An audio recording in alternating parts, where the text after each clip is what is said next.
ان الحمد للہ نحمده ونستعینه ونستغفره ونعوذ باللہ من شرور انفسنا ومن سیئات اعمالنا من يهده اللہ فلا مضل له ومن يضلل فلا هادی له واشهد ان لا الہ الا اللہ وحدہ لا شریک له واشهد ان محمدا عبدہ ورسولہ اما بعد فإن خیر الحدیث کتاب اللہ وخیر الہدی ہدی محمد صلی اللہ علیہ وآلہ وسلم وشر الامور محدثاتها وکل محدثۃ بدعہ وکل بدعۃ ضلالہ وکل ضلالۃ فی النار۔ اعوذ باللہ السمیع العلیم من الشیطان الرجیم من ہمزہ ونفخہ ونفثہ بسم اللہ الرحمن الرحیم رب اشرح لی صدری ویسر لی امری واحلل عقدۃ من لسانی یفقہوا قولی۔ بسم اللہ الرحمن الرحیم ان اللہ وملائکتہ یصلون علی النبی یا ایہا الذین آمنوا صلوا علیہ وسلموا تسلیما۔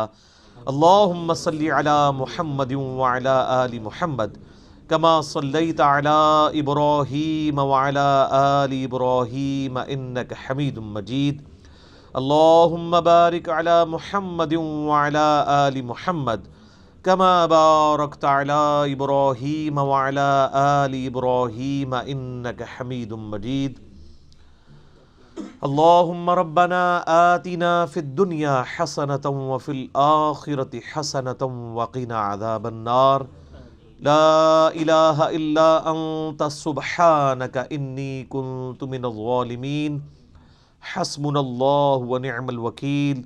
یا حی یا قیوم برحمتک استغیث ولا حول ولا قوة الا باللہ العلی العظیم۔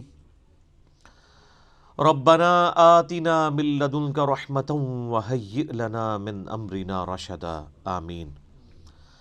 الحمدللہ آج 8 دسمبر 2019 کو قرآن کلاس نمبر 7 میں ہم انشاءاللہ تعالی سورۃ الفاتحہ کا آغاز کرنے جا رہے ہیں۔ پہلی جو 6 کلاسیں تھیں ہماری قرآن حکیم کے انٹروڈکشن سے ریلیٹڈ تھیں، جس میں میں نے 40 پوائنٹس کو ان ڈیپتھ کور کیا ہے۔ وہ 6 کلاسیں 55 منٹ کی جو شخص دیکھ لے گا، قرآن کے حوالے سے جتنی بھی بیسک انفارمیشن ہے وہ میں نے 40 علمی پوائنٹس کے اندر اس میں ان ڈیپتھ ڈسکس کی ہے۔ آج چونکہ قرآن حکیم کا باقاعدہ آغاز ہونے جا رہا ہے، سورۃ الفاتحہ قرآن حکیم کی پہلی سورت ہے اور یہ پورے قرآن کا مقدمہ بھی ہے۔ اس کو الفاتحہ بھی کہا جاتا ہے، یعنی کھولنے والی، یعنی قرآن اسی سے آ کے کھلتا ہے، یہ قرآن کی چابی ہے۔ احادیث میں اسے ام الکتاب بھی کہا گیا ہے، بخاری اور مسلم میں۔ لہٰذا یہ اس چیز کی متقاضی ہے چیز کہ ہم آج کا پورا لیکچر سورۃ الفاتحہ کو کور کریں، اور اگلے لیکچر سے ہم انشاءاللہ تعالی سورۃ البقرہ کا آغاز کریں گے۔ میرے بھائیو، سورۃ الفاتحہ قرآن حکیم کی وہ واحد سورت ہے کہ جس کی فضیلت قرآن میں آئی ہے۔ قرآن کی کوئی سورت ایسی نہیں ہے، انکلوڈنگ سورۃ الاخلاص بھی، کہ جس کی فضیلت قرآن میں آئی ہو سوائے سورۃ الفاتحہ کے۔ اس لیے فضیلت کے اعتبار سے قرآن حکیم کی سب سے افضل سورت وہ سورۃ الفاتحہ ہے۔ اس کی سپورٹ میں انشاءاللہ بخاری اور مسلم سے احادیث بھی پیش کروں گا۔ قرآن حکیم میں اللہ تعالیٰ نے سورہ الحجر پارہ نمبر 14 میں آیت نمبر 87 ہے، اعوذ باللہ من الشیطان الرجیم، بسم اللہ الرحمن الرحیم، وَلَقَدْ آتَيْنَاكَ سَبْعًا مِّنَ الْمَثَانِي وَالْقُرْآنَ الْعَظِيمِ، اور بے شک اے محبوب صلی اللہ علیہ وآلہ وسلم ہم نے آپ کو عطا فرمائی 7 آیات ایسی جو بار بار پڑھی جاتی ہیں، اور قرآن عظیم بھی۔ یعنی پورے قرآن کا ذکر الگ سے اور ان 7 آیات کا ذکر الگ سے سورۃ الحجر آیت نمبر 87 میں، اور ظاہر ہے وہ بار بار دہرائی جاتی ہیں۔ دنیا کا کوئی بھی مسلمان ہو، اس کا تعلق کسی بھی مکتبہ فکر کے ساتھ ہو، کم از کم 5 نمازوں کی فرض رکعتوں میں 17 دفعہ تو سورۃ الفاتحہ وہ پڑھتا ہے، سنتیں اور نوافل اور وتر اس کے علاوہ۔ کوئی بھی نماز ایسی نہیں ہے جس میں سورۃ الفاتحہ ریپیٹ نہ ہوتی ہو۔ یہی اس کی فضیلت کے لیے کافی ہے کہ قرآن حکیم جو نماز میں ہم پڑھتے ہیں وہ ہم بدل بدل کے پڑھتے ہیں، لیکن سورۃ الفاتحہ ایسی چیز ہے جو ہر رکعت میں پڑھی جاتی ہے۔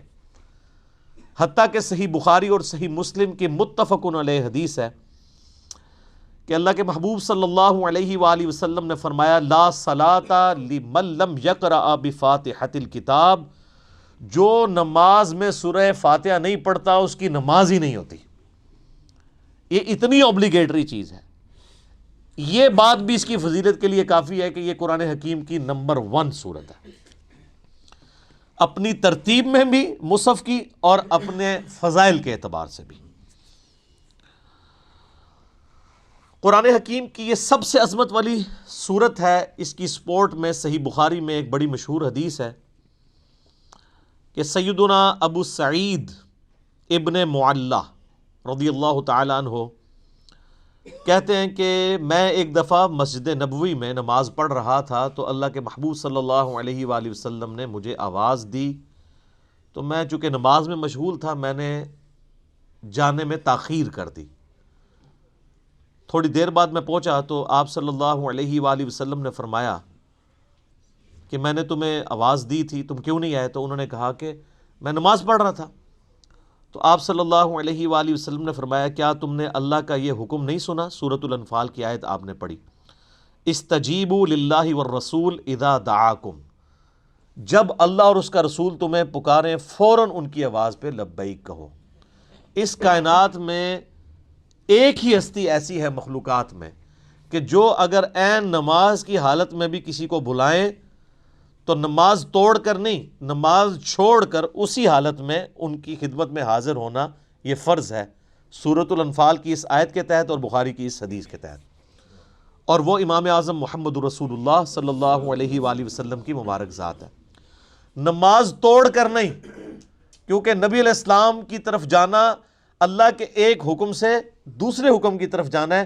وہ جہاں پہ نماز اس نے چھوڑی ہوگی، اگر 1 رکعت پڑھی ہے، 2 پڑھی ہیں، 3 پڑھی ہیں، تو آ کر وہیں سے اپنی نماز شروع کرے گا، اس کی نماز ٹوٹے گی بھی نہیں۔ اس پہ اجماع امت ہے۔ بہرحال یہ جو ہمارے واعظین آئے دن کہانیاں کراتے رہتے ہیں کہ جی ماں آواز دے دے، باپ آواز دے دے، نماز توڑ دو، اس طرح کی کوئی حدیث نہیں ہے۔ البتہ یہ ضرور ہے کہ اگر زندگی موت کی کشمکش بن جائے، کوئی ایمرجنسی ہو جائے، تو آپ پھر نماز توڑ سکتے ہیں، لیکن نبی علیہ السلام کے کیس میں اگر بلایا جائے گا تو نماز توڑنی نہیں پڑے گی، بلکہ نماز وہیں پر چھوڑ کر آپ علیہ السلام کا حکم سننا پڑے گا۔ تو یہ آپ علیہ السلام نے ان کو تھوڑا سا یعنی ڈانٹ پلائی پیار محبت سے۔ پھر آپ نے اس صحابی کا ہاتھ اپنے ہاتھوں میں پکڑا اور پھر فرمایا کہ میں اس مسجد سے باہر نکلنے سے پہلے تمہیں قرآن حکیم کی سب سے عظیم صورت سکھاؤں گا۔ آپ علیہ السلام کی عادت تھی کہ آپ اگر کسی کو تھوڑا سا بھی سختی سے پیش آتے تھے تو پھر اس کے ساتھ دل جوئی بھی فرماتے تھے۔ آپ ہاتھ پکڑے اور فرمایا کہ میں تمہیں ایک تحفہ دوں گا۔ وہ صحابی کہتے ہیں پھر تھوڑی دیر بعد جب ہم مسجد سے باہر نکلے تو مسجد سے نکلتے ہوئے میں نے نبی علیہ السلام سے کہا، یا رسول اللہ اپنا وعدہ پورا کریں، آپ نے مجھے کہا تھا کہ آپ مجھے قرآن کی سب سے عظمت والی صورت تعلیم فرمائیں گے۔ تو آپ علیہ السلام نے فرمایا کہ وہ صورت ہے الحمد للہ رب العالمین، یعنی سورۃ الفاتحہ۔ اور پھر آپ علیہ السلام نے ساتھ ہی یہ سورہ حجر کی آیت نمبر 87 بھی پڑھی کہ یہ وہ جو قرآن حکیم میں آیا ہے وَلَقَدْ آتَيْنَاكَ سَبْعًا مِّنَ الْمَثَانِي وَالْقُرْآنَ الْعَظِيمِ، یہ ہے وہ صورت جو قرآن حکیم میں اللہ نے مجھے عطا کی، جو 7 آیات بار بار دہرائی جاتی ہیں۔ اور پھر آپ علیہ السلام کے بخاری میں الفاظ ہیں، یہ ام الکتاب ہے، یہ قرآن کی ماں ہے، قرآن کی جڑ اس میں ہے، اسی سے پورے قرآن کا درخت نکل رہا ہے۔ فاتحہ بھی ہے، ام الکتاب بھی ہے، اور یہ وہ 7 آیات ہیں جو سورہ ہجر میں آئی ہیں۔ تو سورہ ہجر کی اس آیت کے کانٹیکسٹ میں کتاب التفسیر چیپٹر میں امام بخاری اس حدیث کو لے کر آئے ہیں۔ یہ حدیث کافی ہے اس کی فضیلت کے لیے۔ اچھا، یہ تو سورہ اعظم تھی نا قرآن کی۔ قرآن کی ایک آیت بھی ہے جو اعظم ہے، وہ صحیح مسلم میں حدیث ہے۔ ابی ابن کعب، جن کے بارے میں بخاری مسلم میں آتا ہے کہ 4 بندوں سے قرآن سیکھو، ان میں ایک عبداللہ ابن مسعود ہیں اور ایک ابی ابن کعب ہیں اور سیدنا سالم ہیں، یہ ان میں سے ایک ہیں۔ تو ابی ابن کعب کہتے ہیں کہ نبی علیہ السلام نے مجھ سے ایک دن پوچھا کہ جانتے ہو کہ قرآن کی سب سے اعظم آیت کون سی ہے؟ تو انہوں نے کہا یا رسول اللہ صلی اللہ علیہ وآلہ وسلم، میرے اندازے کے مطابق قرآن حکیم کی سب سے عظیم آیت اللہ لا الہ الا هو الحی القیوم، آیت الکرسی، سورہ بقرہ کی آیت نمبر 255 ہے۔ تو آپ علیہ السلام نے اپنا ہاتھ ان کے سینے پہ مارا محبت کے ساتھ اور فرمایا ابو منذر، تمہیں یہ علم مبارک ہو۔ یعنی نبی علیہ السلام نے ان کے علم کے اوپر ان کی تحسین فرمائی کہ تمہیں میرے بتائے بغیر تم نے صحیح اندازہ لگایا کہ قرآن حکیم کی سب سے اعظم سورت جو آیت ہے وہ آیت الکرسی ہے۔ بخاری سے پتہ چلا کہ سب سے اعظم سورت سورۃ الفاتحہ ہے، مسلم شریف سے پتہ چلا سب سے اعظم آیت الکرسی ہے۔ تو اس سے یہ بات بھی کلیئر ہوگی کہ جو لوگ کہتے ہیں نا وہ احادیث میں ہے سواد اعظم، وہ سب سے بڑا گروہ جو ہے اس کو پکڑ لینا، اور وہ سب سے بڑا گروہ ہر ملک میں ڈیفرنٹ ہوتا ہے۔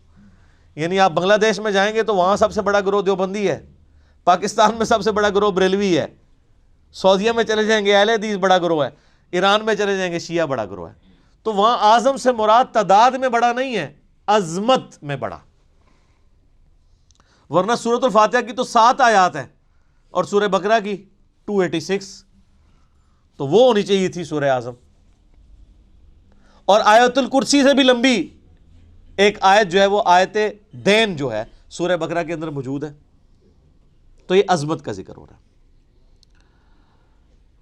اچھا میرے بھائیو، صحیح مسلم میں ایک اور حدیث ہے، ابن عباس رضی اللہ تعالیٰ عنہما کہتے ہیں کہ نبی علیہ السلام کے پاس ایک دفعہ جبرائیل علیہ السلام بیٹھے ہوئے تھے۔ ظاہر صحابہ نے نہیں دیکھا، آپ علیہ السلام نے بتایا۔ تو اچانک ایک آواز ان کو زوردار سنائی دی، یہ صحیح مسلم کی حدیث ہے۔ تو حضرت جبرائیل علیہ السلام نے نگاہ اٹھا کے اوپر دیکھا اور کہا یا رسول اللہ، آج آسمان کا ایک ایسا دروازہ کھلا ہے جو آج سے پہلے کبھی نہیں کھلا تھا، اور اس دروازے سے ایک فرشتہ زمین پر اترا ہے۔ اتنے میں وہ فرشتہ حاضر ہوا نبی علیہ السلام کی خدمت میں۔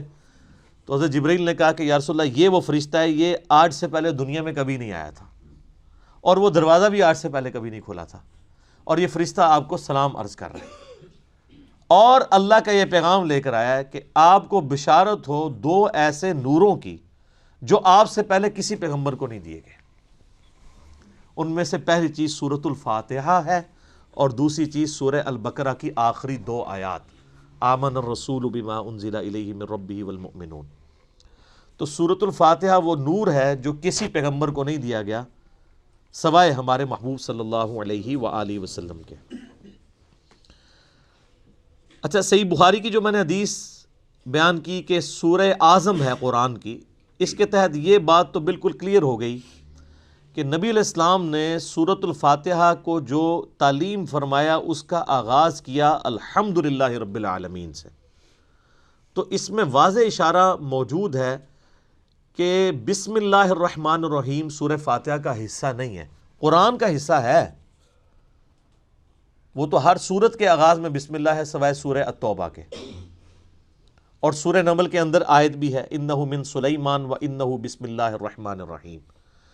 لیکن جو سورتوں کے آغاز میں بسم اللہ لکھی جاتی ہے یہ سورت کا حصہ نہیں، قرآن کا حصہ ضرور ہے۔ تو چونکہ نبی علیہ السلام نے اس میں فرمایا الحمدللہ رب العالمین، تو اگر آپ علیہ السلام نے اس سورت کو تعلیم فرمانا ہوتا اس اعتبار سے کہ بسم اللہ اس کا حصہ ہوتی، تو آپ فرماتے کہ وہ صورت ہے بسم اللہ الرحمن الرحیم الحمدللہ رب العالمین. تو یہ اس بات کو تقویت دیتی ہے کہ بسم اللہ سورہ فاتحہ کا حصہ نہیں. لیکن نماز میں ہم پڑھتے ہیں، اس کے ساتھ پڑھیں گے، لیکن حصہ نہیں ہے. البتہ مسلمانوں میں اہل حدیث مکتبہ فکر اور امام شافعی کے جو مقلدین ہیں ان کا موقف ہے کہ بسم اللہ سورہ فاتحہ کا حصہ ہے. اہل تشیع کا بھی یہی موقف ہے. اسی لیے آپ اگر شیعہ کے چھپے ہوئے قرآن دیکھیں گے اور اہل حدیثوں کے، اب یہ میرے ہاتھ میں جو قرآن ہے یہ سعودیہ سے چھپا ہوا ہے، یہ اہل حدیث کا ہے.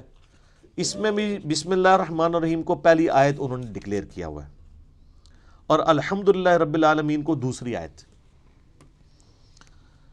امام حنیفہ رحمہ اللہ تعالی اور کئی ایک ائمہ کا یہ موقف ہے کہ سورہ فاتحہ کا حصہ نہیں ہے بسم اللہ. میرے نزدیک امام ابو حنیفہ رحمہ اللہ کا موقف احادیث کی روشنی میں مضبوط ہے، کیونکہ نبی علیہ السلام سورہ فاتحہ کا اعلان کرتے ہوئے اس کو الحمدللہ رب العالمین سے بتا رہے ہیں. اس سے بھی بڑھ کر دلیل ایک صحیح مسلم کی حدیث ہے، بڑی رکت انگیز حدیث ہے، اور وہ حدیث قدسی آپ نے اکثر سنی ہوگی. سیدنا ابو ہریرہ رضی اللہ تعالیٰ عنہ کہتے ہیں کہ اللہ کے محبوب صلی اللہ علیہ وآلہ وسلم نے فرمایا اس شخص کی نماز ناقص ہے، ناقص ہے، ناقص ہے جو سورہ فاتحہ نہیں پڑھتا نماز میں. تو کچھ تابعین نے عرض کیا کہ ابو ہریرہ جب ہم امام کے پیچھے ہوتے ہیں پھر ہم کیا کریں؟ تو انہوں نے کہا اقرأ بہا فی نفسک، تم پھر اپنے جی میں آہستہ آہستہ پڑھ لیا کرو. وہ جز القراء امام بخاری کی کتاب میں آتا ہے کہ وہ آپ نے جب امام سکتے کرتا ہے ان سختوں کے دوران پڑھنی ہے، امام کے ساتھ نہیں پڑھنی. اب یہ الگ سے ایک ٹاپک ہے، میں آج اس کو ڈسکس نہیں کروں گا. میرا یوٹیوب پہ کلپ ہے امام کے پیچھے فاتحہ اور اس کے ساتھ نیو لکھا ہوا ہے، اس میں نے موقف بیان کیا ہے. اور پھر نبی علیہ السلام نے فرمایا حدیث قدسی، یعنی اللہ کا فرمان بزبان محمد رسول اللہ صلی اللہ علیہ وآلہ وسلم، کہ اللہ تعالیٰ فرماتا ہے قسمت الصلاۃ بینی و بین عبدی نصفین. اچھا، یہ حدیث شیعہ کے ہاں بھی پائی جاتی ہے جو میں بیان کر رہا ہوں صحیح مسلم کی، اب کہ میں نے نماز اپنے اور اپنے بندے کے درمیان برابر تقسیم کر لی ہے، نصف میرے لیے ہے اور نصف میرے بندے کے لیے. اور نماز کسے کہا؟ سورہ فاتحہ کو، پوری نماز. پھر اللہ تعالیٰ نے فرمایا، نبی علیہ السلام فرماتے ہیں کہ جب میرا بندہ کہتا ہے الحمدللہ رب العالمین تو میں کہتا ہوں میرے بندے نے میری حمد بیان کی، میری تعریف کی. جب وہ کہتا ہے الرحمن الرحیم تو میں کہتا ہوں میرے بندے نے میری ثنا کی. جب وہ کہتا ہے مالک یوم الدین تو میں کہتا ہوں میرے بندے نے میری تمجید بیان کی، میری بزرگی کا اعتراف کر لیا. اور جب وہ کہتا ہے ایاک نعبد و ایاک نستعین تو یہ میرے اور میرے بندے کے درمیان کامن عہد اور بانڈ ہے. جو میرے بندے نے مجھ سے مانگا میں نے اسے دیا. اور جب میرا بندہ کہتا ہے اہدنا الصراط المستقیم صراط الذین انعمت علیہم غیر المغضوب علیہم ولا الضالین آمین، تو میرے بندے نے جو مجھ سے مانگا اس دعا میں نے اسے عطا کر دیا.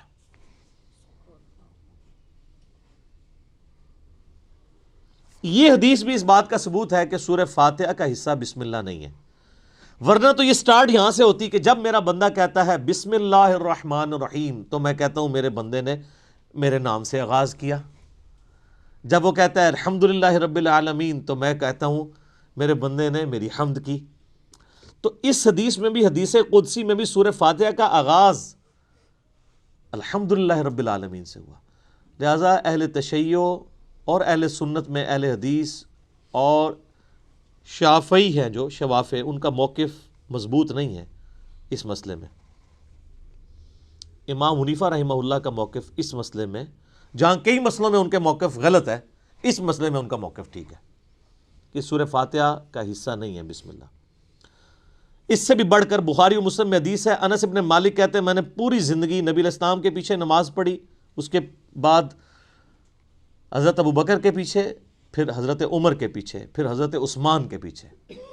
میں نے ان چاروں میں کسی کو بھی قرات کا آغاز نماز میں بسم اللہ سے کرتے ہوئے نہیں سنا، ہمیشہ الحمدللہ رب العالمین سے سنا۔ وہ ثنا تو خاموشی سے پڑھی جاتی ہے نا، اور بسم اللہ بھی۔ قرات کا آغاز وہ کرتے تھے الحمد سے، اس کا مطلب ہے کہ وہ سورہ فاتحہ سے اسے الگ سمجھتے تھے۔ اور مسلم میں تو یہاں تک الفاظ ہیں، بلکہ وہ حضرت انس بن مالک تو انکار ہی کر رہے ہیں، وہ کہتے ہیں کہ نبی علیہ السلام اور حضرت ابوبکر و عمر سورہ فاتحہ سے نہ پہلے بسم اللہ پڑھتے تھے نہ بعد میں، یعنی اگلی سورہ سٹارٹ کرنے سے پہلے بھی بسم اللہ نہیں پڑھتے تھے، کنٹینیوشن کے ساتھ پڑھتے تھے۔ بعض محدثین نے اس کی توجیہ بیان کی کہ اس سے مراد ہے کہ بلند آواز سے نہیں پڑھتے تھے، کیونکہ ثنا اور بسم اللہ آہستہ آواز سے پڑھنا تو ثابت ہے، تو آہستہ آواز سے پڑھنا ہی اس بات کی دلیل ہے کہ اس کو فاتحہ سے الگ کر کے پڑھتے تھے، لہٰذا وہ فاتحہ کا حصہ نہ ہوا۔ اچھا، اب ٹیکنیکلی اس کو آپ سمجھیں کہ سورہ فاتحہ کی یہ 7 آیات کیسے پوری ہوتی ہیں۔ مسلم میں جو یہ ہے نا الفاظ کے آدھی میرے لیے آدھی میرے بندے کے لیے، تو پھر سورہ فاتحہ آدھی ہوتی ہوگی نا کہیں پہ، کیونکہ آدھی میرے لیے اور آدھی میرے بندے کے لیے، تو آئیں پھر آدھی کر کے دیکھ لیتے ہیں۔ وہ سٹارٹ ہو رہا ہے اس حدیث میں، جب میرا بندہ کہتا ہے الحمدللہ رب العالمین، تو میں کہتا ہوں میرے بندے نے میری حمد کی، الرحمن الرحیم میرے بندے نے میری ثنا کی، مالک یوم الدین میرے بندے نے میری بزرگی کا اعتراف کیا۔ 3 آیتیں ہوگی۔ اس کے بعد آتا ہے ایاک نعبد و ایاک نستعین، یہ میرے اور میرے بندے میں کامن ہے، لہٰذا یہ آیت پھر سینٹر میں ہو گئی، کیونکہ تینوں پہلی آیات جو ہیں وہ اللہ کی تعریف ہے، الحمدللہ رب العالمین، الرحمن الرحیم، مالک یوم الدین۔ ایاک نعبد و ایاک نستعین عہد ہے، اور کہا یہ کامن ہے، مراد یہ سینٹر میں ہے۔ اور اس کے بعد جتنی چیزیں وہ دعائیں ہیں، اہدنا الصراط المستقیم، یہ بندے کی ہو گئی، صراط الذین انعمت علیہم غیر المغضوب علیہم ولا الضالین آمین۔ یہ 3 آیات اللہ سے دعا ہوئی، یہ بندے کے لیے، اور اس میں الفاظ ہیں جو میرے بندے نے مانگا میں نے دے دیا۔ پہلی 3 اللہ کی ثنا، اور سینٹر والی ایاک نعبد و ایاک نستعین کامن بانڈ۔ ٹھیک ہو گیا؟ اس سے بھی مزے کی بات، ایاک نعبد و ایاک نستعین بھی سینٹر ہو جاتی ہے، یہ ایک آیت ہے نا، ایاک نعبد، اے اللہ ہم تیری عبادت کرتے ہیں، یہ بھی اللہ کی تعریف، و ایاک نستعین، اور دعا تجھ سے کرتے ہیں۔ واؤ پہ آگے سینٹر بنتا ہے، اس واؤ سے پہلے 3.5 آیات اس طرف ہیں اور 3.5 آیات اس طرف ہیں، یہ بالکل سینٹر بنتی ہے واؤ، ایاک نعبد، اور وہ اسی لیے حدیث میں ہے نا یہ کامن ہے۔ کامن کیوں ہے؟ ایاک نعبد میرے بندے نے میری عبادت کی، و ایاک نستعین میرے بندے نے مجھ سے مانگا، اور کیا مانگا؟ اہدنا الصراط المستقیم صراط الذین انعمت علیہم غیر المغضوب علیہم ولا الضالین آمین۔ تو یہ اتنی مضبوط دلیل ہے، یہ جتنے دلیل کیا کتنے دلائل میں نے سامنے رکھ دی ہیں کہ جس کے بعد کوئی گنجائش نہیں رہتی کہ کوئی بندہ ہٹ درمی پہ اور ضد پہ آ جائے۔ شیخ زبیر لزئی رحمہ اللہ تعالیٰ سے 2008-9 کی بات ہے، میں نے، اب چونکہ وہ اہل حدیث تھے تو اہل حدیث کی کوشش ہوتی ہے کہ امام حنیفہ ہر مسئلے میں غلط ثابت ہو جائے، تو میں نے ان کے سامنے کہا جی اب آپ کو چیک کرتے ہیں، ہم بخاری مسلم کو مانتے ہیں کہ وہ یہ نہ ہو کہ امام حنیفہ کی دشمنی آپ کو اس پہ نہ ابھار دے کہ آپ سچائی سے اناد کریں۔ تو مجھے کہتے ہیں جی وہ بسم اللہ حصہ ہے فاتحہ کا۔ میں نے کہا جی یہ واضح احادیث ہیں، یہ میں نے سارے دلائل آپ کو بھی سن کے اندازہ ہو گیا ہوگا، اس کے بعد کوئی بندہ یا مان سکتا ہے یا چھڑولی چھوڑ سکتا ہے آگے سے، بالکل واضح بات ہے۔ تو ان باتوں کا ان کے پاس کوئی جواب نہیں تھا۔ وہ کہتے ہیں نہیں امام شافعی، میں نے کہا امام شافعی کو چھوڑیں، آپ کہتے ہیں کتاب و سنت، اب آپ کہہ رہے ہیں امام شافعی کہتے ہیں بسم اللہ حصہ ہے۔ ہم آپ کو بخاری مسلم سے ثابت کر رہے ہیں کہ سورہ فاتحہ کا حصہ نہیں ہے بسم اللہ۔ بہرحال نماز میں بھی پڑھیں گے، قرآن میں بھی پڑھا جائے گا، قرآن کا حصہ ہے سورہ فاتحہ سے پہلے پڑھنا، اور نماز میں بھی ہم بسم اللہ پڑھنا سنت ہے، بسم اللہ پڑھ کے ہی سورہ فاتحہ پڑھی جاتی ہے۔ جب بالکل پہلی دفعہ پڑھی جائے گی پھر تو اعوذ باللہ بھی پڑھا جائے گا، یہ بھی ذہن میں رکھیے گا۔ پہلی رکعت میں تو اعوذ باللہ سے بھی سٹارٹ کریں گے، باقی رکعتوں میں صرف بسم اللہ سے۔ کیوں؟ قرآن جب بھی پڑھا جائے گا نا تو اعوذ باللہ سے آغاز ہوگا، ایون آپ نے قرآن پڑھتے پڑھتے تلاوت روک دی، بند کی، کسی سے گپ شپ کی، دوبارہ پڑھیں گے تو اعوذ باللہ سے۔ اور اس کا حکم جو ہے سورۃ النحل آیت نمبر 98 میں موجود ہے، فَإِذَا قَرَأْتَ الْقُرْآنَ فَاسْتَعِذْ بِاللَّهِ مِنَ الشَّيْطَانِ الرَّجِيمِ، پس تو جب بھی قرآن کی قرات کرنے لگے تو اللہ کی پناہ حاصل کر لیا کر شیطان مردود کے اگینسٹ۔ کیوں؟ اگر آپ شیطان کے اگینسٹ اللہ کی پناہ نہیں حاصل کریں گے تو قرآن پڑھ کے آپ غلط رزلٹ بھی نکال سکتے ہیں، اس میں قرآن کا قصور نہیں ہے۔ اگر ایک اچھی گاڑی ہے اس پہ ڈرائیور غلط بیٹھ گیا جا کے ٹھوک دیتا ہے تو گاڑی کا تو قصور نہیں ہے۔ تو قرآن حکیم سے غلط رزلٹ جان بوجھ کے لوگ نکال سکتے ہیں، جب تک کہ اپنے آپ کو قرآن کے سامنے سرنڈر نہ کریں اور اللہ تعالیٰ کے سامنے اپنے آپ کو پیش نہ کریں شیطان کے اگینسٹ کہ یا اللہ تو ہی پناہ دے ہمیں اس کے اگینسٹ، ورنہ قرآن حکیم وہ پڑھیں گے تو اس سے غلط رزلٹ بھی نکال سکتے ہیں، وَلِعَوْذُ بِاللَّهِ تعالیٰ، اس لیے حکم دیا گیا۔ اچھا، بخاری مسلم کی ایک حدیث بڑی مزے کی ہے۔ صحابہ کرام کا قافلہ کہیں جا رہا تھا، راستے میں انہوں نے ایک جگہ پانی کے لیے پڑاؤ کیا، تو وہاں پہ ایک قبیلہ آباد تھا، انہوں نے صحابہ کرام کی کوئی مہمان نوازی نہیں کی، لیکن اسی دوران ان کے قبیلے کے سردار کو ایک سانپ یا بچھو نے ڈس لیا۔ یہ حدیث بخاری میں بھی ہے اور مسلم میں بھی۔ تو جب وہ سانپ اور بچھو نے ڈس لیا تو وہ صحابہ کرام کے پاس آئے اور کہا کہ تم میں سے کوئی ایسا ہے جو جھاڑ پھونک کر سکتا ہو، دم ڈال سکتا ہو زہریلے جانور کا؟ تو ایک صحابی نے کہا ہاں مجھے ایک دم آتا ہے، لیکن میں یہ بکریوں کا پورا ریوڑ اس کے عوض معاوضہ لوں گا۔ مرتے کیا نہ کرتے، پھنسے ہوئے تھے، انہوں نے کہا ٹھیک ہے۔ اس نے جا کے دم ڈالا سورہ فاتحہ پڑھ کے، تو حدیث کے الفاظ ہیں وہ بندہ اس طرح ہو گیا جیسے مردہ زندہ ہو جاتا ہے اس کے اثر سے، دم کے۔ بکریوں کا ریوڑ حوالے کیا۔ اب صحابہ کرام میں اختلاف ہو گیا، ایک گروہ نے کہا کہ یہ تو آپ نے قرآن پڑھنے کی اجرت لے لی ہے، یہ تو حرام ہے، زیادہ پرہیزگار لوگ بھی ہوتے ہیں نا۔ دوسروں نے کہا نہیں ہم نے معاوضہ لیا، بالکل ٹھیک ہے۔ بہرحال یہ طے پایا کہ نبی علیہ السلام سے جا کے فیصلہ کروائیں گے۔ آپ علیہ السلام کے پاس آئے تو آپ صلی اللہ علیہ وآلہ وسلم نے پہلے تو اس کی تحسین کی کہ تو نے یہ بہت بڑی انوینشن کی ہے، تجھے کس نے بتا دیا کہ سورہ فاتحہ میں اتنی شفا ہے؟ سورہ فاتحہ شفا بھی دیتی ہے۔ اور پھر آپ علیہ السلام نے فرمایا ان احق ما اخذتم علیہ اجرا کتاب اللہ، سب سے بہترین چیز جس کے اگینسٹ تم معاوضہ طلب کر سکتے ہو وہ اللہ کی کتاب ہے۔ اور پھر آپ علیہ السلام نے فرمایا کہ وہ جو بکریاں لی ہیں نا اس میں سے کچھ حصہ مجھے بھی دو تاکہ امت کے لیے کنفرم ہو جائے کہ یہ مال حلال ہے۔ انہی حدیث کے تحت قرآن حکیم کی جو تعلیم کی اجرت ہے نا، نمازیں پڑھانے کی اجرت نہیں میں بات کر رہا، قرآن کی تعلیم کی اجرت لینا وہ جائز ہے ایز اے ٹیچر۔ جیسے آپ باقی علوم حاصل کرتے ہیں تو پیمنٹ کرتے ہیں نا، چاہے ٹیوشن کے لیے جائیں یا اسکول کے لیے، ویسے ہماری طرح بغیر پیسے لیے پڑھائیں وہ تو بہت اعلیٰ درجے کی چیز ہے۔ تو اسی کے تحت جو ہے نا وہ آپ علماء سے پوچھیں نا نمازیں پڑھانے کی تنخواہ لے رہے ہیں، وہ کہتے ہیں نہیں نہیں نہیں ہم تو تعلیم کی لیتے ہیں، اور تعلیم دیتے بھی کوئی نہیں۔ اب تو بچوں کو لوگوں نے بھیجنا ہی چھوڑ دیا مسجد کے اندر۔ تو بل ایسی مساجد جہاں پر ٹیچرز جو ہیں وہ قرآن حفظ کر رہے ہیں، قرآن کی تعلیم دے رہے ہیں، اور پیرلل میں وہی ٹیچرز باری باری نماز پڑھاتے ہیں، تو وہ تو بغیر تنخواہ کے ہی پڑھا رہے ہیں، وہ تنخواہ تو تعلیم کی لے رہے ہیں۔ امام حنیفہ رحمہ اللہ تعالیٰ تو مطلقاً امام مسیح کی تنخواہ کو حرام سمجھتے ہیں، لیکن بعد میں فقہ حنفی والوں نے متاخرین کے فتوے کے تحت اسے جائز سمجھا ہے۔ تو بل قرآن کی تعلیم والا معاملہ بالکل ٹھیک ہے۔ اب رہی وہ حدیث بخاری و مسلم کی کہ لا صلاۃ لمن لم یقرأ بفاتحۃ الکتاب، جو فاتحہ نہیں پڑھتا اس کی نماز نہیں ہوتی۔ اس پہ میرا آپ کلپ نیو امام کے پیچھے فاتحہ والا دیکھ لیں، میں نے یہ ثابت کیا ہے دلائل کی روشنی میں، پھر 20-25 منٹ اور لگ جائیں گے، کہ اگر تو جہری نمازیں ہیں تو آپ امام کی قرات غور سے سنیں گے، وہ قرآن کا حکم ہے واضح سورۃ الاعراف میں، وَإِذَا قُرِئَ الْقُرْآنُ فَاسْتَمِعُوا لَهُ وَأَنصِتُوا لَعَلَّكُمْ تُرْحَمُونَ، جب قرآن کی تلاوت ہو رہی ہو تو تم خاموشی اختیار کرو اور بڑے غور کے ساتھ سنا کرو تاکہ تم پر رحم کیا جائے۔ البتہ جو سری نمازیں ہیں جیسے عصر کی نماز ہے اور ظہر کی نماز ہے، اور جو جہری نمازیں ہیں ان کی بھی جو آخر والی رکعتیں ہیں وہ بھی سرن ہی ہوتی ہیں نا۔ اگر آپ دیکھیں گے نا تو صرف 6 رکعتیں ہیں جن میں اونچا قرآن پڑھا جاتا ہے، باقی 11 رکعتیں 17 میں سے ان میں سرن پڑھا جاتا ہے، اور نوافل تو سارے سرن پڑھے جا رہے ہوتے ہیں۔ تو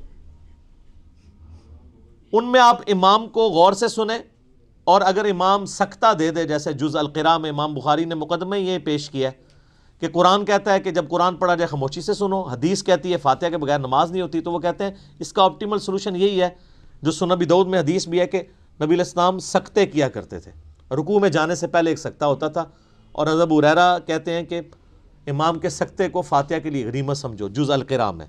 لہٰذا مسلم کی جو حدیث ہے نا اقرا بہا فی نفسک، اس میں حضرت ابو ہریرہ یہ نہیں کہہ رہے کہ امام کے ساتھ ساتھ جی میں پڑھو، وہ سکتے کا ہی ذکر کر رہے ہیں کیونکہ دوسری جگہ اس کی تفسیر موجود ہے۔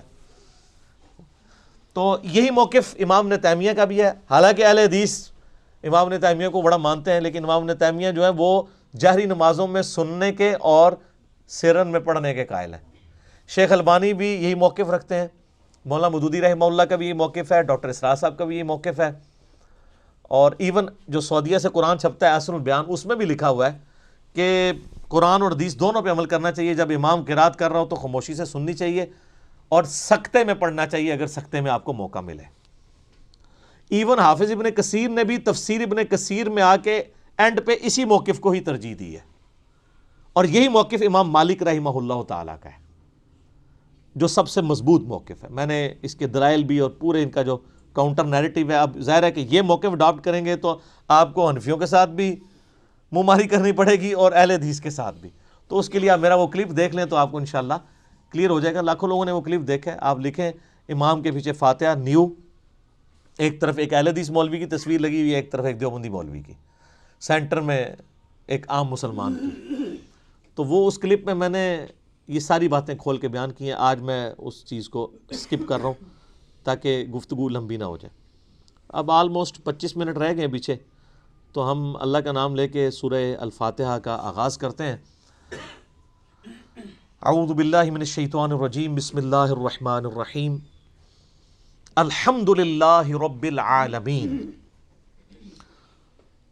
تمام تعریفیں اس اللہ کے لیے ہیں جو تمام جہانوں کا پالنے والا ہے، یہ بھی ترجمہ درست ہے، اور تمام جہان والوں کا پالنے والا ہے، یہ ترجمہ بھی عربی لنگوسٹک کے اعتبار سے درست ہے۔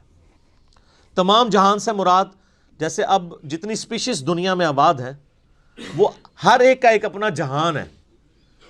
پرندے ہیں، پرندوں کا ایک اپنا جہان ہے، حیوانات ہیں، ان کا اپنا ایک جہان ہے، ایک نباتات کی سپیشیز ہیں۔ اس وقت روئے ارض پہ آلموسٹ 2 ملین سپیشیز دریافت ہو چکی ہیں، نباتات حیوانات کی ملا کر، اور ایک ایک سپیشیز آگے بلینز میں۔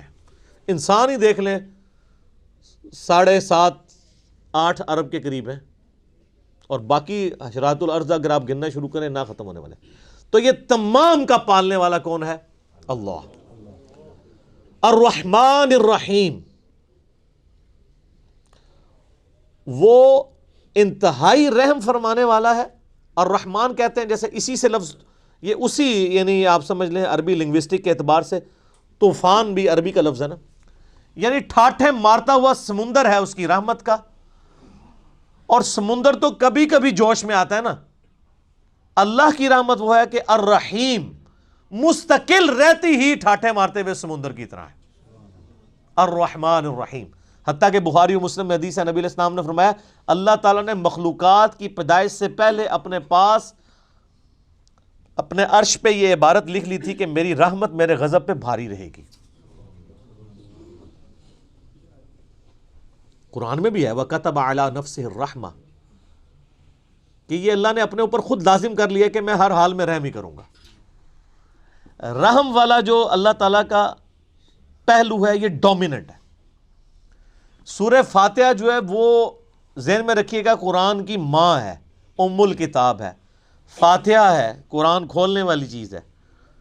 تو اس میں جو جو چیز آ رہی ہے نا اس کی جڑ پڑ رہی ہے نا، وہ پورا قرآن اسی جڑ سے پھر اگنے والا وہ بڑا تناور درخت ہے۔ ہر چیز کی جڑ سورہ فاتحہ میں۔ مالک یوم الدین، وہ مالک ہے قیامت کے دن کا۔ دنیا میں تو کئی بادشاہ ہیں، اس کی اجازت سے، اس کی مرضی سے نہیں، اجازت سے۔ اجازت یہ ہے کہ کھلی چھٹی ہے، مرضی نہیں ہے کہ وہ غلط کام کریں، وہ بس اللہ نے 2 راہیں دکھا دی ہیں، انا ہدیناہ السبیل اما شاکرا و اما کفورا۔ ہدایت کا راستہ واضح کر دیے، چاہے تو شکر گزاری کی روش اختیار کرو، خواہ ناشکری کی۔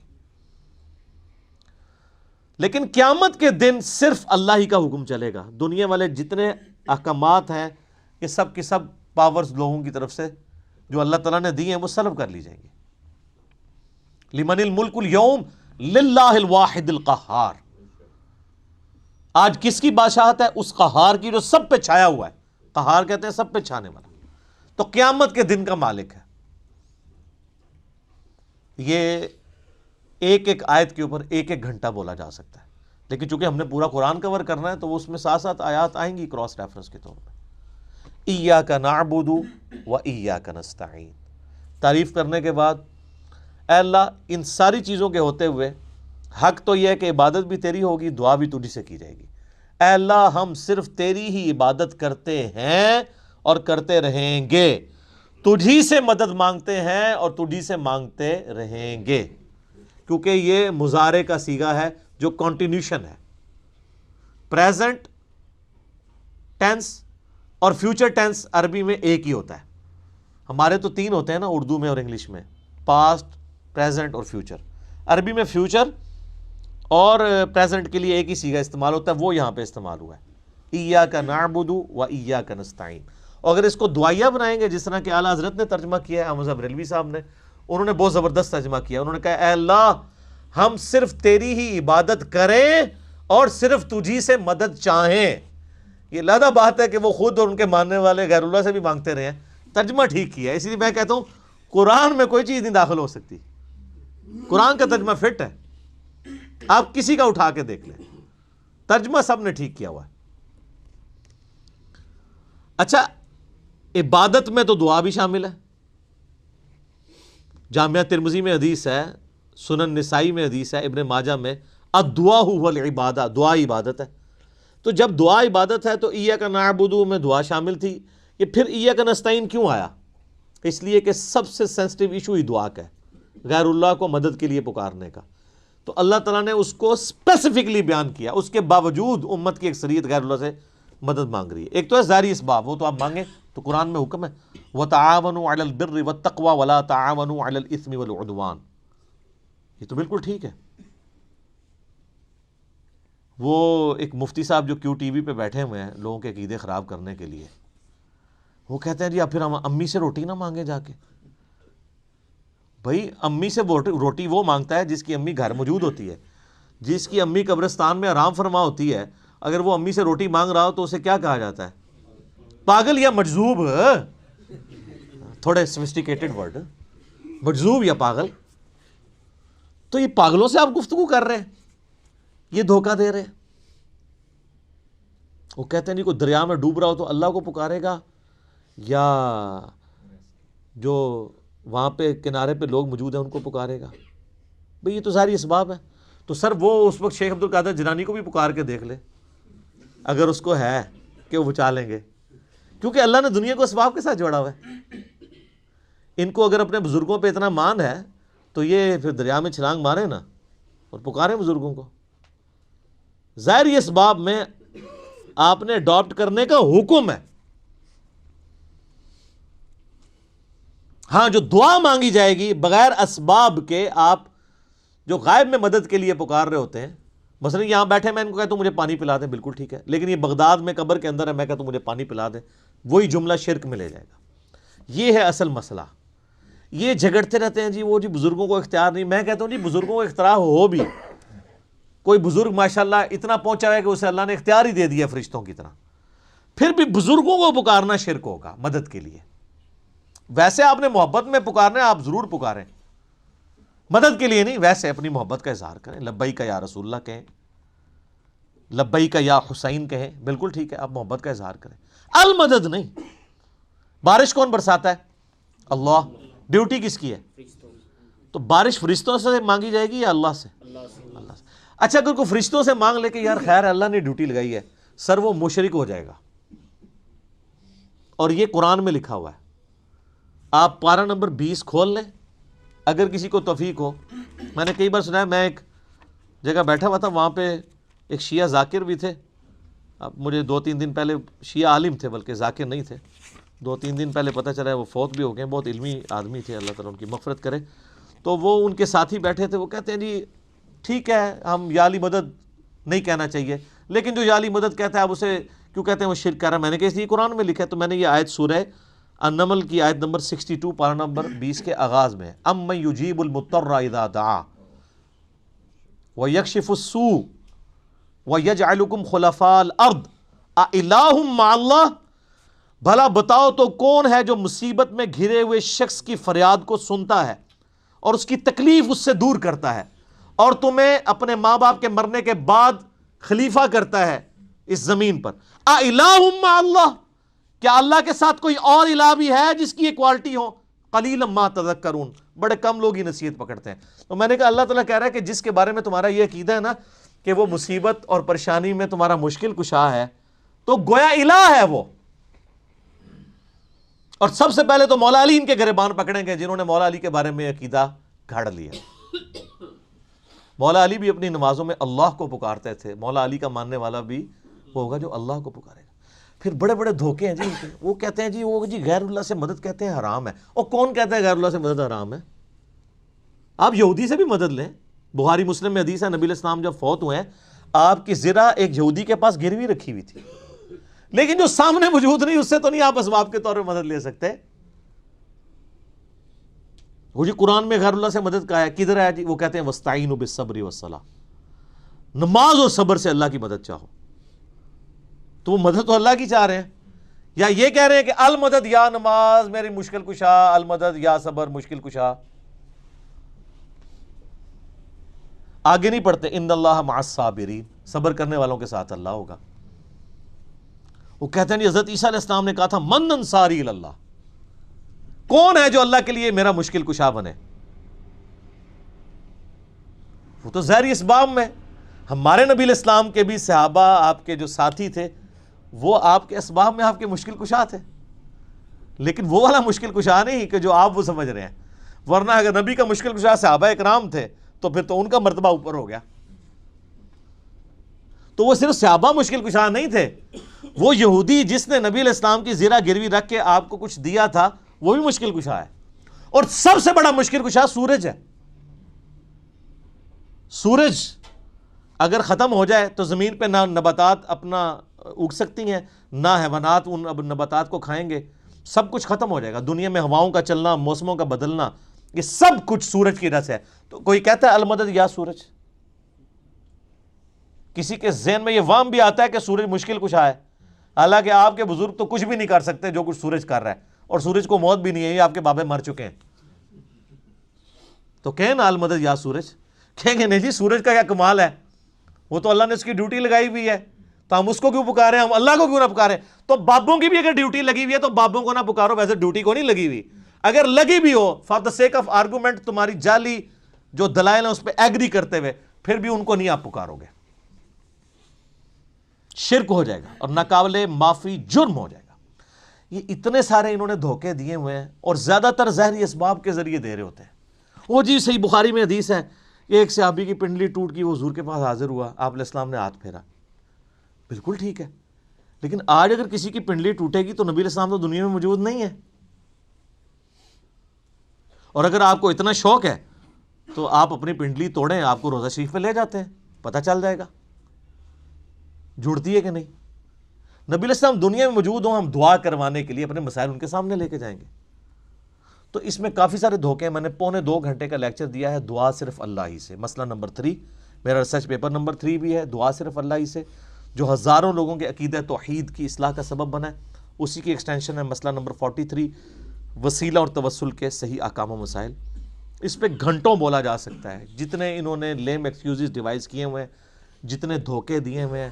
اور پھر وہ کہتے ہیں دیکھیں جی وہ اگر وہ جو آپ پتہ ہے پچھلے کچھ کئی سال پہلے خانہ کعبہ شریف میں کرین گری تو کہتے ہیں وہ بزرگوں کے ماننے والوں کو موقع مل گیا ان کا، یہ کہتے تھے خود کچھ حملے ہوتے ہیں مزاروں پہ نہیں روکتے، تو اللہ نے کون سی کرین روک لی؟ اور اللہ کا تو دعویٰ ہی کہیں نہیں ہے کہ میں روکوں گا. وہ ابرا کے لشکر کو ایک دفعہ ہی تباہ کیا ہے. یزید نے جب کعبے پہ چڑھائی کی ہے تو اللہ نے برباد نہیں کیا اس لشکر کو. دنیا بقدر ایفرٹ ہے. صحیح بخاری میں حدیث ہے قرب قیامت میں ایک پتلی ٹانگوں والا حبشی کعبے کی اینٹ سے اینٹ بجا دے گا. اللہ نے حفاظت وہ ابراہیم علیہ السلام کے لیے ایک دفعہ ہی آگ ٹھنڈی ہوئی ہے. کئی صحابہ جو ہیں وہ آگ میں جلائے گئے ہیں، رومن امپائر کی جنگوں میں تیل کے کڑاؤں میں ان کو ڈالا گیا. لیکن آپ کا دعویٰ ہے کہ آپ کے بزرگ سب کچھ کر سکتے ہیں. ہم کہتے ہیں پاکستان کی بجلی پوری کر دیں. اچھا یہ بزرگ جب بیمار ہوتے ہیں، یہ تو آغا خان میں اور شفا انٹرنیشنل میں جاتے ہیں، آپ بیمار ہوتے ہیں آپ کو اٹھا کے مزار پہ لے جاتے ہیں. آمدہ کوئی بزرگ بیمار ہو چیخیں بھی مارتا رہے، اس کو کہ نہیں سر دسو جانا کیڑے مزار تے ہے، اسپتال نہیں تو کھڑنا. دنیا کے مہنگے ترین ہاسپٹلز میں یہ علاج کرواتے ہیں. آپ کو کہانیاں کرائیں گے کہ ہمارے پاس لے کے آؤ ہم بائی پاس کریں گے. کوئی دنیا کا بزرگ جو ہے وہ مجھے ختنہ کر کے بتائے. بائی پاس تو بہت بڑی چیز ہے، بلیڈ مارے بغیر، کیونکہ بائی پاس تو بغیر بلیڈ کے کرتے ہیں نا. وہ سب جھوٹ فراڈ. اور صحیح ہو رہا ہے آپ کے ساتھ، کیونکہ آپ نے دین بین لوگوں کے حوالے کیا ہوا. تو دیکھیں پھر آپ کے ساتھ کیا کر رہے ہیں وہ. اہدنا الصراط المستقیم، اے اللہ ہمیں چلا سیدھے راستے پر. یہاں بھی دھوکے دیتے ہیں. اور یہ سارے ہی بزرگ ٹھیک ہیں، سارے ہی راستے ٹھیک ہیں. اور قرآن میں تو راستے آئے کہ ہی نہیں ہیں. قرآن میں گمراہی جمع کے سیغے سے آئی ہے، ہدایت ہمیشہ سنگولر کے سیغے سے.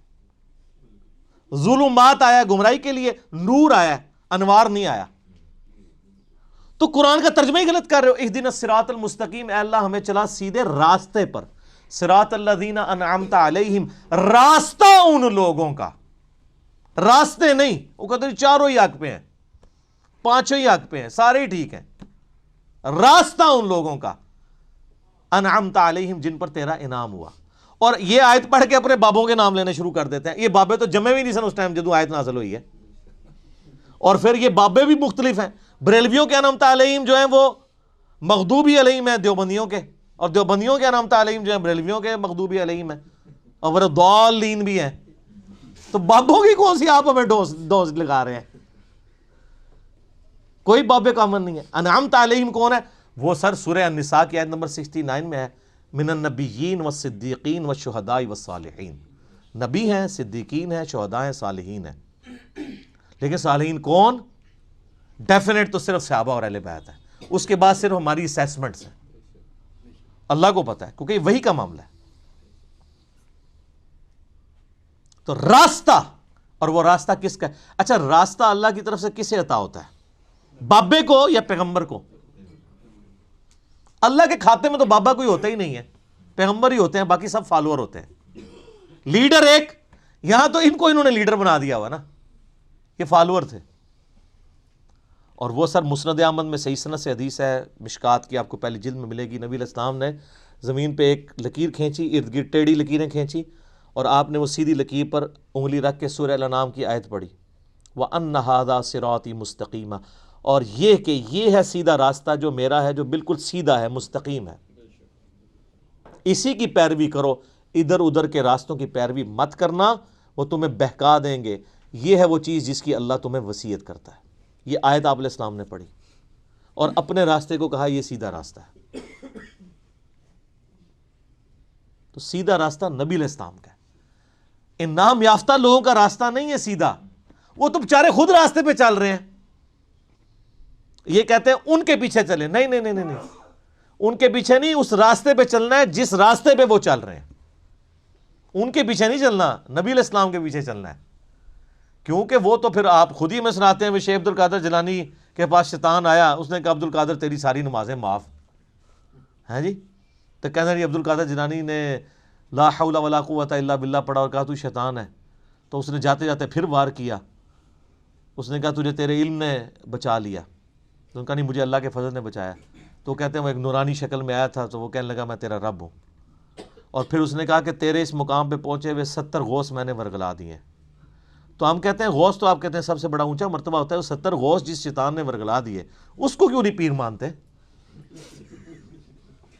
اور وہ جو 70 غوثوں کے ماننے والے لاکھوں مرید تھے، وہ تو کہہ رہے تھے ہمارے بزرگ ہمیں بخشوائیں گے. وہ بزرگ تو خود اللہ کے فضل سے دوزخ پہنچے ہوئے ہیں.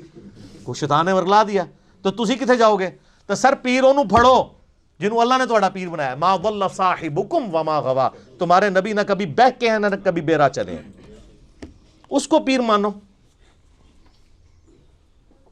سناتے خود ہیں اور انجینئرنگ پھر جب ہم کرتے ہیں ان کو سمجھ آتی ہے ہمارے ساتھ ہو کیا گیا. پھر اس کا اللہ غوثوں کا تو اعتبار ہی کوئی نہیں. 70 غوث جو رگڑے گئے نے تو باقی کا کیا اعتبار ہے؟ تو نبی علیہ السلام کو اپنا امام مانے. تو صراط الذین انعمت علیہم نبی علیہ السلام کا راستہ. اچھا بخاری مسلم میں ایک حدیث ہے، ایک صحابی حاضر خدمت میں، یا رسول اللہ قیامت کب آئے گی؟ فرمایا کو تیاری کی ہے؟ کہ یا رسول اللہ بس موٹے موٹے فرض ہی پورے کرتا ہوں، زیادہ کوئی باتیں نہیں میرے پاس. یعنی باتوں سے مراد یہ نہیں ہے کہ نماز ہی نہیں پڑھتا ہوں، یعنی نفلی باتیں نہیں ہیں، کوئی نفلی روزے نہیں رکھتا، بہت تہجدیں اشراقیں نہیں پڑھتا، موٹا موٹا جو فرض دین ہے اس پہ چلتا ہوں. البتہ میں اللہ اور اس کے رسول سے محبت کرتا ہوں. تو نبی علیہ السلام نے فرمایا پھر اللہ اور اس کے رسول تیرے ساتھ ہوں گے. انس بن مالک کے بخاری مسلم میں الفاظ ہیں کہ ہمیں اسلام لانے کے بعد پوری زندگی حضور کے کسی فرمان سے اتنی خوشی نہیں ہوئی جتنے اس فرمان سے ہوئی کہ جو اللہ اور اس کے محبوب سے محبت کرتا ہے اللہ اس کا محبوب اس کے ساتھ ہوں گے. اور پھر انس بن مالک کے الفاظ ہیں بخاری کے اندر، اے اللہ میں رسول اللہ سے، ابو بکر سے، عمر سے محبت کرتا ہوں، گو میرے اعمال ان کے والے نہیں ہیں، لیکن پھر بھی تو قیامت والے دن مجھے ان کا ساتھ نصیب فرمانا. ہم بھی اللہ سے دعا کرتے ہیں کہ اللہ تعالیٰ قیامت الدن ہمیں نبی علیہ السلام، صحابہ کرام اور اہل بیت کا ساتھ نصیب فرمائے، آمین. تو یہ وہ لوگ ہیں انعمت علیہم، یہ انعمت علیہم پڑھ کے باپوں کے نام لینے شروع کر دیتے ہیں، فلانے علی سرکار، کاں علی سرکار، کتیاں علی سرکار، کوڑے علی سرکار، پتہ نہیں کیا کیا. یار میں کہتا ہوں ان جن کو بزرگ کلیم کر رہے ہیں ان سے نماز سنیں نا، یہ تجوید کے ساتھ نماز، ترجمہ تو آتا ہی نہیں ہے، تجوید کے ساتھ نماز بھی نہیں آپ کو سنا سکتے، جس میں عین، حا، غین، قوف، ثا، سین، صاد، ذال اس کا فرق کر سکے. یہ آپ شروع ہی کریں گے کہ نہیں یہ تو انہوں نہیں یاد آئے گا، اور پھر کلیم کر رہے ہیں کہ آپ کو رسول اللہ تک پہنچائیں گے جو خود نبی علیہ السلام سے کوسوں دور ہیں. انعمت علیہم پھر کون ہوئے؟ ڈیفینیٹلی انبیاء کرام، صحابہ کرام اور اہل بیت. بس بعد میں آپ کی اور میری منہ شگافیاں ہیں، آپ کسی کو رحمت اللہ علیہ کہہ دیں، دوسرے لعنت اللہ علیہ کہہ دیں گے، وہ اپنی اپنی مرضی ہے، اس کی کوئی گارنٹی نہیں ہے. صراط الذین انعمت علیہم غیر المغضوب علیہم ولا الضالین، آمین. بچانا ان کے راستے سے کہ جن پر تیرا غضب ہوا اور جو گمراہ ہے. اور اس کے بعد بخاری مسلم میں الفاظ ہیں کہ نبی علیہ السلام سورہ فاتحہ جب بھی پڑھتے تھے تو آمین کہتے تھے.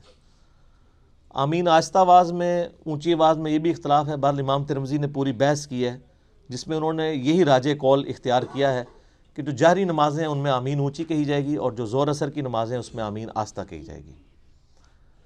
بہرحال آمین کہنا سنت ہے. یہ آمین قرآن کا حصہ نہیں ہے، اسی لیے سورہ فاتحہ جب قرآن میں لکھی ہوتی ہے کبھی غور سے آپ نے دیکھا نہیں وہاں آمین نہیں لکھی ہوتی، کیونکہ وہ نماز یعنی نماز میں سنت ہے، قرآن کا حصہ نہیں ہے. اور بخاری مسلم کے الفاظ ہیں کہ اس وقت فرشتے بھی آمین کہتے ہیں، اور جب امام آمین کہتا ہے تو جس کی آمین فرشتوں کے ساتھ مل جائے اللہ تعالیٰ اس کی مغفرت فرما دیتا ہے. اسی لیے اس چیز کا اہتمام کیا جاتا ہے کہ آپ ولضالین سے پہلے پہلے شامل ہو جائیں. تو یہ غیر المغضوب علیہم ولضالین، اس میں طویل خاص کے اعتبار سے تو ظاہر ہے کہ جو نبی علیہ السلام کی امت سے پہلی امتیں جو گمراہ ہوئی ہیں، جن پر اللہ کا غضب ہوا، وہ تو قرآن پھر ہمیں بتاتا ہے. ضربت علیہم الذلہ والمسکنہ یہودیوں کے بارے میں کہ اللہ تعالیٰ نے ان کو بندر اور خنزیر بنا دیا، کونوا قردۃ خاسئین، ان پر ذلت اور رسوائی اور غریب الوطنی مسلط کر دی، وہ آج تک مسلط ہے.